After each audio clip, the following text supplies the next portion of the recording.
Enough! You have troubled me for 3 blocks now, stranger.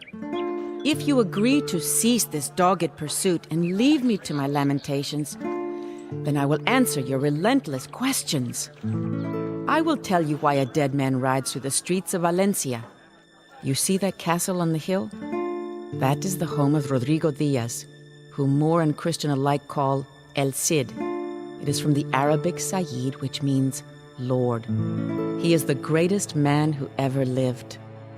The Cid was a knight and loyal vassal of one of the old kings of Spain. When the old king died, his kingdom was partitioned between his surviving sons, Sancho and Alfonso. King Sancho ruled Castile, a windswept barren land named for its many border castles. The Cid continued to serve Castile and its new king, as was his duty. The sly King Alfonso ruled Leon, but openly plotted to become king of all of Christian Spain. There was soon open warfare between Castile and Leon. The struggle climaxed at the Battle of Golpejera, where the Cid attempted to capture the wicked Alfonso.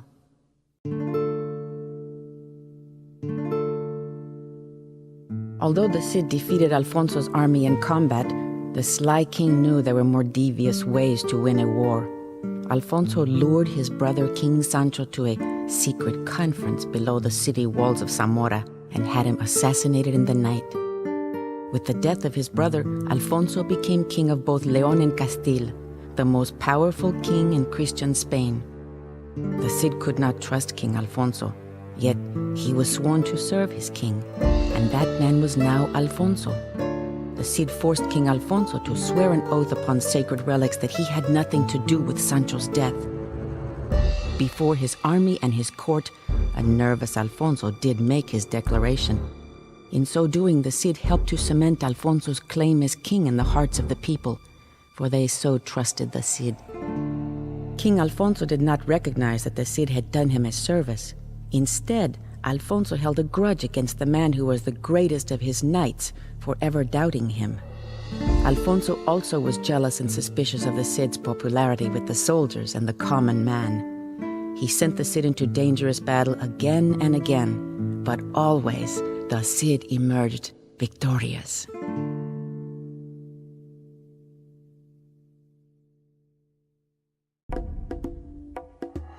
How do I know so much of my Cid, Rodrigo Diaz?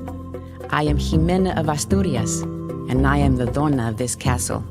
Rodrigo and I were married in Castile in 1075. Those were among the happiest days of my life, at least when my husband was not being sent to do battle against the Moors. Far to the east in the Holy Land, they speak of only one Muslim expansion, that of the Seljuk Turks. But here in Spain we speak of another, the Moors. The Moors ruled southern Spain for so long that Christian and Muslim often lived side by side with little animosity. Such was the case in the city of Toledo, which was in Moorish lands but inhabited by Christians as well. A political assassination had plunged the city of Toledo into a civil war. Seeing a chance to expand his empire, King Alfonso struck at Toledo under the pretense of restoring order. He ordered the Cid to command the army, though one must wonder if once again he was intentionally putting the Cid in harm's way.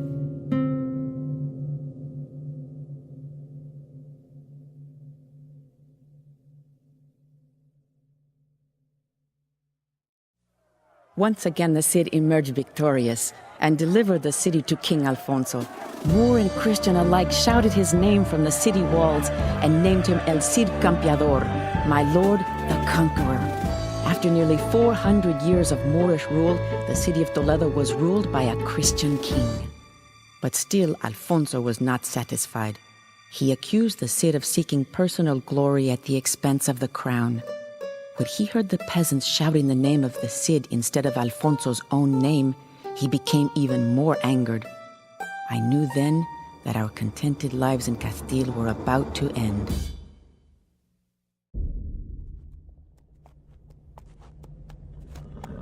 King Alfonso sent his most loyal and able servant Rodrigo Diaz the Cid into exile with only his horse Bavieca. Myself and our 2 daughters were left at the monastery in Castile. When Rodrigo and I parted, It felt like a nail being torn from its finger. Rodrigo rode alone into the Castilian winter. He was not alone for long. Everywhere the Cid went, mercenaries and soldiers were eager to follow. Soon he had a small army of his own. But the Cid was not content to wander the wilds of Castile forever. He needed a castle and a lord to serve. This too he found in the most unlikely of places.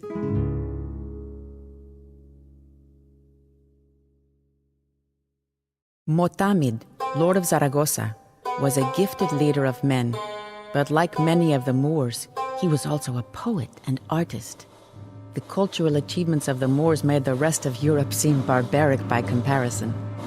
As the Cid parleyed with Lord Motamid in his sumptuous palace, he feasted on meals that came floating down an indoor stream. Motamid bestowed rich gifts on the Cid and made him a wealthy man. But the Cid, ever the loyal servant of Castile, convinced Motamid to ratify a treaty making Saragossa part of Castile.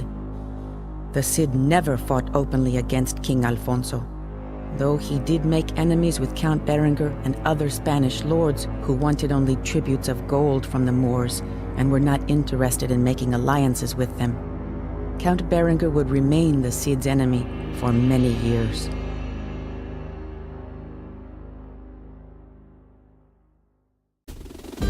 King Alfonso watched with alarm as the combined Christian-Moorish forces of the Cid gained power and prestige.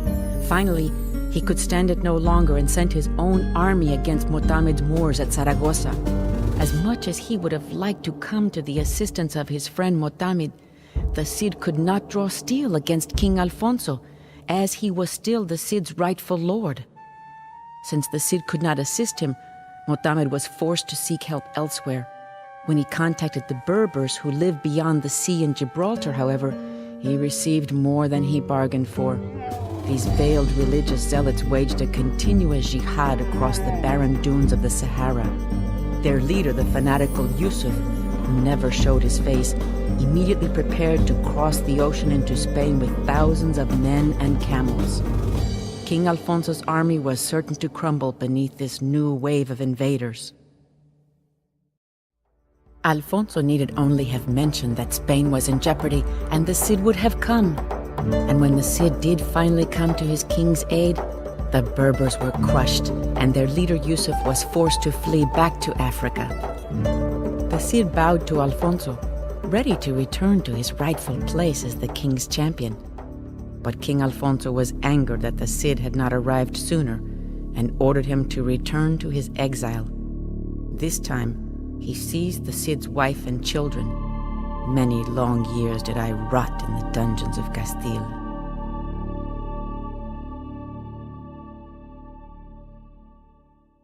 The Cid was in exile again, and this time there were no Moors to welcome him in. He wandered the bleak rocks of Castile and wondered if his tale was finally at an end. And yet, a remarkable thing happened. Many mercenaries and knights knew of the tales of the Cid and were eager to follow him, even without a castle. As the Cid wandered further south, more men, Christian and Muslim, joined his army. Eventually, the Cid had a large enough force to carve out a fiefdom of his own. King Alfonso had set his sights on beautiful Valencia, the jewel of the Moorish coast, but the Cid was closer and could get there sooner. If he conquered Valencia, the Cid would have protection not only from the machinations of Alfonso, but also a bulwark against the inevitable second invasion of Yusuf and the Berbers. Events would have unfolded simply then, had not our old enemy, Count Berenguer of Barcelona, picked that moment to strike back at the Cid. How abundant the orange groves and olive trees seemed to the conquerors who had come from bleak Castile. Valencia was a tropical paradise, complete with palm trees, silk market, and abundant fish and waterfowl.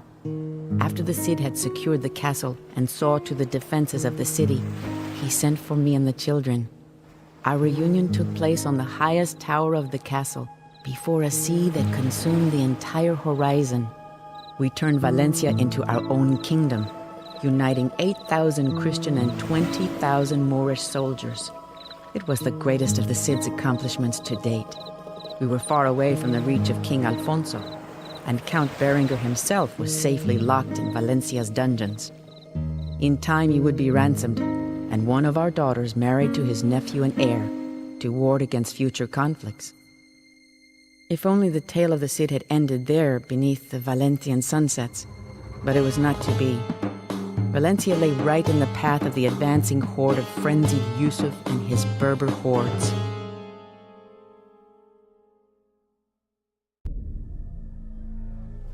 We were trapped and alone in our kingdom of Valencia.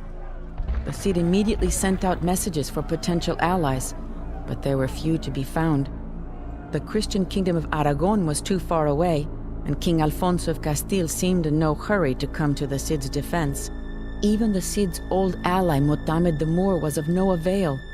Yusuf had sent him into exile in the Sahara Desert, where he spent the rest of his sad days composing poetry. The Berbers rode around the city for 10 days and nights, shrieking and banging their weapons on shields made of hippopotamus hide. But the Cid comforted his troops, prayed and planned a counterattack. And then the unthinkable happened.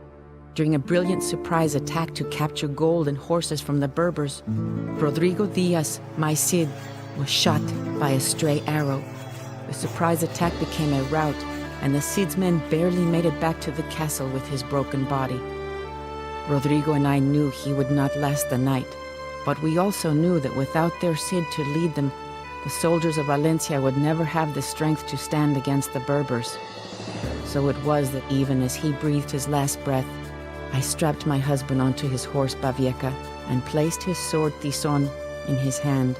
Bavieca stood out above the city of Valencia. My one hope was that the men would not realize the charade, realize that their Cid was already dead. It was the twilight of Moorish Spain. The Berber army had been broken, and Valencia withstood the siege. King Alfonso would not allow us to bury the Cid until he could personally attend the funeral. When he arrived, he dispelled all thoughts of interring the Cid into the earth. Instead, the Cid's body was preserved and placed near the altar of the church, seated on an ivory stool that he had captured from the Moors, clothed in precious silk and holding his sword Tizon in his left hand. And who was left to rule in Valencia? King Alfonso of Castile? Or Count Berengar of Barcelona? No. Valencia is mine. It is I, Ximena Diaz, who claims rulership of my dead husband's kingdom. And if the Berbers return to Valencia, it is I whom they shall find commanding the soldiers of Rodrigo Diaz, el Cid Campeador.